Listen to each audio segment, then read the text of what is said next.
I'm Bill Pine from Lloyd's TSB. Most organisations have incentive schemes which are a mixture of carrot and stick, and then spend lots of time trying to make the rules of the game and then watching people trying to find the loophole and break the rules of the game.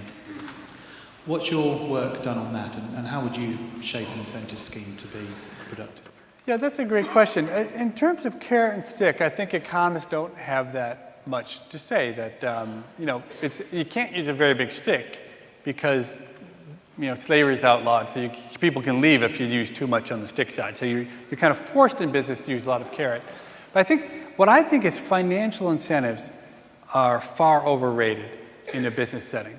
And the problem with financial incentives is that almost immediately people acclimate to them, right? So let me give you a very trivial example. My wife ran the human resources at a dog food manufacturer in Boston. And we had a bunch of immigrant workers who worked there, Portuguese immigrants, or Brazilian immigrants as well. And these are very poor people who made very low wages. And so as a perk, she organized that all of them will get a turkey for Christmas. And the first year, they were just elated. They were so happy. It was so nice the employer had done something for them, giving them this nice turkey. And morale was very high. So the next year, they gave a turkey again. And this time, didn't really, nothing really happened. Within a year, these workers had decided that it was their God-given right that every year they should be given a turkey by the employer. The third year, they were furious. And they complained. They said, the turkeys this year were not as big as the turkeys last year. This is terrible what you've done to us, cheating us on our turkeys. And I think that's true of almost every sort of financial perk you can give, is that as soon as you give it once, people just expect it in the future. I think the real answer, and this is not easy, but the real answer is, this is going to sound weird or bad, is to cajole or to trick your employees into thinking that what they're doing is important. Okay, that's far more effective in the long run than giving them money, right? People who love what they do, who think what they're doing makes a difference, are much better employees. And the best example, I spent a lot of time at Google. And Google is more cult-like than any organization I've ever been in. People who work at Google, they love Google. They believe in Google. They think Google is incredibly important. I'll just give you the one. So my first introduction to Google, I had approached them because I thought that we could use Google's data to try to stave off the next global pandemic. Okay, and my idea was that the official, the official sort of government bureaucracies that are in charge of tracking disease are way behind. It takes them forever to get information.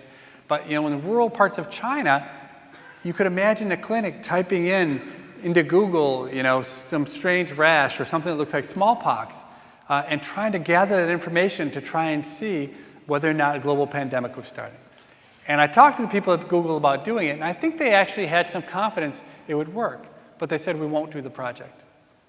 I said, why? They said, because the privacy of our users is preeminent. It's more important to us. I said, but we're not talking about any individual. I don't care about anybody's individual's name. I just want to see who's typing in that they have a really high fever and can't get out of bed.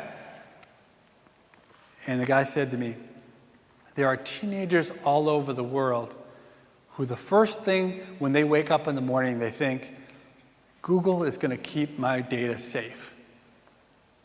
And that's more important to us than preventing the next global pandemic. Okay. So I think that statement's probably false on both counts. First, I'm not sure there are any teenagers in the world where the first thing they think when they wake up is that Google will keep the data safe, and that's the most important thing. Secondly, I'm not sure that it's better than staving off global pandemic. But the point is that the people who work at Google, they love Google. Google gives those folks 20% of their time, 1 day a week, to do whatever they want, just because they have confidence that these people who love their company are going to generate value by following ideas.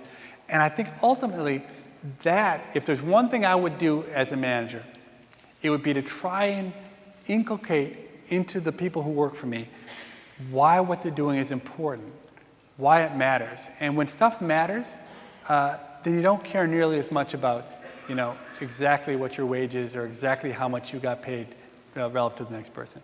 And that would be my advice on incentives.